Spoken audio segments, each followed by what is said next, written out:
नमस्कार दोस्तों, कैसे आप लोग बात करेंगे आईआरएफसी, आरवीएनएल और भी अदर रेलवे स्टॉक्स की, क्योंकि हर एक रेलवे स्टॉक्स के अंदर हमें गिरावट देखने को मिल रही है। क्या कुछ कारण है, क्या कुछ खबर है? अच्छी खबर तो नहीं निकल कर आ रही है डेफिनेटली।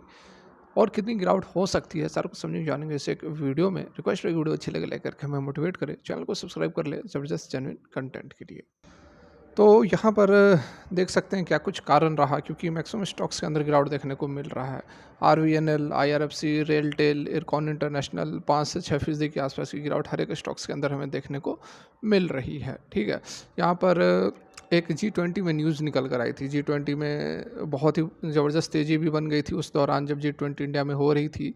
उस दौरान बहुत ज़बरदस्त रेलवे स्टॉक्स भाग रहे थे। उसके पीछे कारण क्या था? तो एक अपडेट निकल कर आई थी कि India Europe economic, middle east economic corridor बनने वाला है, जिसमें कि रेलवे नेटवर्क बिछाया जाएगा। ठीक है, तो वो जो नेटवर्क था वो पास करने वाला था सऊदी अरब, इज़राइल वगैरह से। तो ये जो यहाँ पर हमास और इज़राइल के बीच में जो जंग लगी है, उससे यहाँ पर ये जो इकोनॉमिक कॉरिडोर है, मिडिल ईस्ट इकोनॉमिक कॉरिडोर है, उस पर एक खतरा मंडराने लगा है। ठीक है, एक खतरे की बादल, यहाँ पर संकट के बादल जो हैं वो मंडरा रहे हैं। और सबसे बड़ा तो कारण यही निकल कर आ रहा है कि जिसके कारण कि जो है आज स्टॉक्स के अंदर गिरावट हो रही है। लेकिन अभी हम लेटर हाफ में यह भी समझेंगे कि कितनी और गिरावट हो सकती है और क्या हम इसके अंदर एंट्री ले कि नहीं ले। अभी हम कारण देख लेते हैं, कारण जान लेते हैं।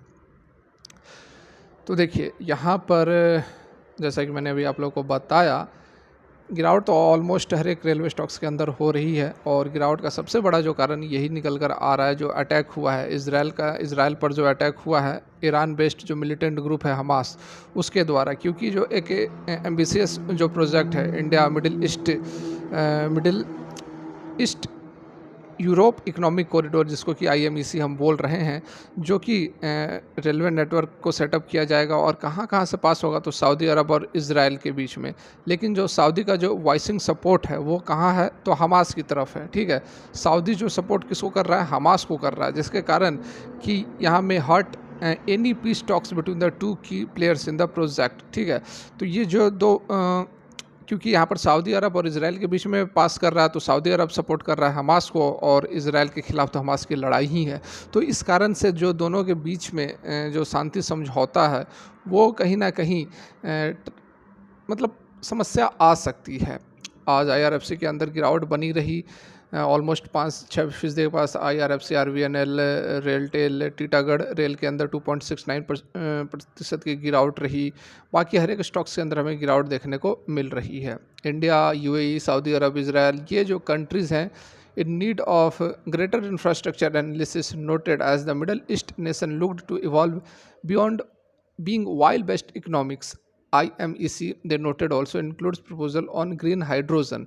तो ये सारी बातें तो ठीक हैं, लेकिन ये जो वार लगा है, इससे थोड़ा बहुत कन्फ्यूज़न, अनसर्टिनिटी ज़रूर क्रिएट होती हुई नज़र आ रही है। फर्दर यहाँ पर जेफरीज़ ने 4 अक्टूबर को सजेस्ट किया था, जो middle east Europe economic corridor है, जो कि इंडिया को गल्फ़ और यूरोप से कनेक्ट करेगा। ये एक काउंटर पार्ट है किसका? चाइनाज़ का जो बेल्ट एंड रोड इनिशिएटिव है, उसके खिलाफ एक उसी तरह का एक प्रोजेक्ट इंडिया भी बनाने की कोशिश कर रहा है। मोदी और India still have a foot in both camps given India's membership of BRICS. Such a stance of strategic autonomy makes total sense from a New Delhi perspective, it suggests. ठीक है, तो ये तो खबर हो गई ओवरऑल। यहाँ पर मैंने आप लोगों को बता दिया कि इस कारण जो है स्टॉक्स के अंदर गिरावट देखने को मिल रही है। अब हम चलते हैं स्टॉक पर और समझने की कोशिश करते हैं कि कहाँ तक गिरावट हो सकती है। तो यहाँ पर हम आईआरएफसी के चार्ट पर आ गए हैं और आज जो है 71 पर इसने क्लोज़ दिया है। फर्स्ट टाइम काफ़ी समय के बाद यहाँ आप देखो, ये जो रेड वाली लाइन है 20 डेज ईएमए से नीचे इसने क्लोज़ दिया है। ठीक है, यहाँ पर आप देख सकते हैं कि इसके नीचे क्लोजिंग हुई है। लेकिन अच्छी बात यह है कि बहुत बड़ी गिरावट नहीं है, यहाँ पर 5 से 6% के आसपास की गिरावट है। और जब तेज़ी आई थी आईआरएफसी के अंदर, तो 10-10, 12-12, 15-15% की तेज़ी रही थी। मार्केट ओपन होते ही जो है गैप डाउन ओपनिंग हुई। गैप डाउन ओपन होने के बाद 2-3 कैंडल और नीचे गई। उसके बाद ये इस रेंज में प्रॉफिट बुकिंग हुई, और उसके बाद 70 के लेवल पर लोगों ने बाइंग की, और उसके बाद एक रेंज में स्टॉक जो है पूरे दिन फिर ट्रेड करता रहा। इसका मतलब क्या हुआ? देखिए, सैटरडे संडे को वार चालू हुए थे, और उसके बाद जो इम्पैक्ट रहा वो यही इम्पैक्ट रहा। ये इम्पैक्ट रहा, मतलब कि 5% की गिरावट हुई है, तो बहुत बड़ी गिरावट नहीं है, ठीक है, बहुत बड़ी गिरावट नहीं है। यदि और ज़्यादा इम्पैक्ट होता तो आज के डेट में ही इसमें हमें 5, 7, 8, 10, 15% की गिरावट देखने को मिल जाती है यदि बहुत बड़ा इम्पैक्ट होता तो। बाकी अदर स्टॉक्स में भी सेम यही पैटर्न है, तो अदर स्टॉक्स की बात करनी ज़रूरी नहीं है। यहाँ पर IRFC से ही हम समझ लेंगे बाकी स्टॉक्स के अंदर क्या कुछ माहौल बन रहा है। तो डेफिनेटली यहाँ पर जो गिरावट है वो बहुत बड़ी गिरावट नहीं है, 5% की मामूली गिरावट आप इसे कह सकते हैं, जैसी कि खबर निकल कर आई है उसके कंपैरिजन में। तो इस कारण से हम जो है यहाँ पर बाइंग कर सकते हैं, 71 के लेवल पर हम बाइंग कर सकते हैं।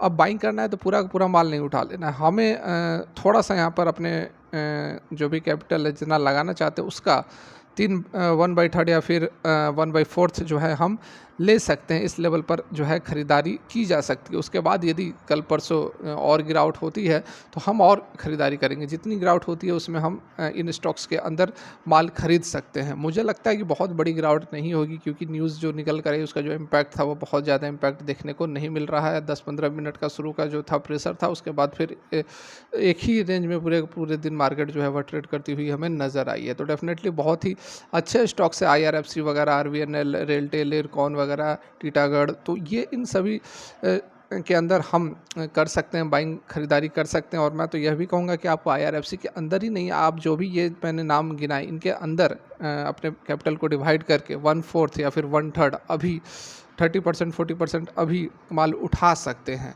अभी स्टॉक भागेगा, फिर से भागेगा। ये जो वार के सिचुएशंस हैं नॉर्मल तो हो ही जाएगी, ऐसी कोई वार नहीं है जो कि बहुत लंबा चला, और ये बहुत बड़ा भी वैसा कुछ नहीं है कि चाइना और अमेरिका के बीच में जंग लग गई, ऐसा कुछ नहीं है, ठीक है। ये होते रहता है, हमास और इज़राइल फ़िलिस्तीन वगैरह के बीच में होते रहता है, लेकिन थोड़ा सा ये इसका जो पैमाना है थोड़ा सा बड़ा है इस बार। तो बहुत बड़ी गिरावट फिर भी मुझे नहीं लगता है कि इन स्टॉक्स के अंदर देखने को मिलेगी, क्योंकि आप देख लो NSE, BSE और बैंक निफ्टी वगैरह में बहुत बड़ी गिरावट नहीं हुई है। नॉर्मल सी 1%, 0.8% की गिरावट बहुत कोई मायने नहीं रखता है।